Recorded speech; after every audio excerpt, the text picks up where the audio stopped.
વીરપુર શહેર અને ગ્રામ્ય વિસ્તારમાં વરસાદ વીરપુર શહેરની બજારમાં પાણી વહેતા થયા વીરપુરના ગ્રામ્ય વિસ્તારોમાં ભારે પવન સાથે વરસાદ વરસી રહ્યો છે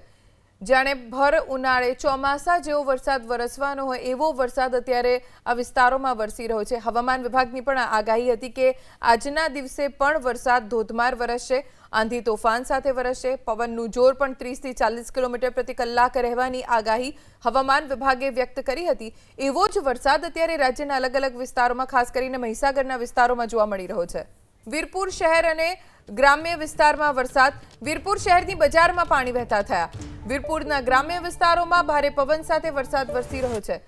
જાણે ભર ઉનાળે ચોમાસા જેવો વરસાદ વરસવાનો હોય એવો વરસાદ અત્યારે આ વિસ્તારોમાં વરસી રહ્યો છે હવામાન વિભાગની પણ આગાહી હતી કે આજના દિવસે પણ વરસાદ ધોધમાર વરસશે આંધી તોફાન સાથે વરસશે પવનનું જોર પણ 30 થી 40 કિલોમીટર પ્રતિ કલાક રહેવાની આગાહી હવામાન વિભાગે વ્યક્ત કરી હતી એવો જ વરસાદ અત્યારે રાજ્યના અલગ અલગ વિસ્તારોમાં ખાસ કરીને મહીસાગરના વિસ્તારોમાં જોવા મળી રહ્યો છે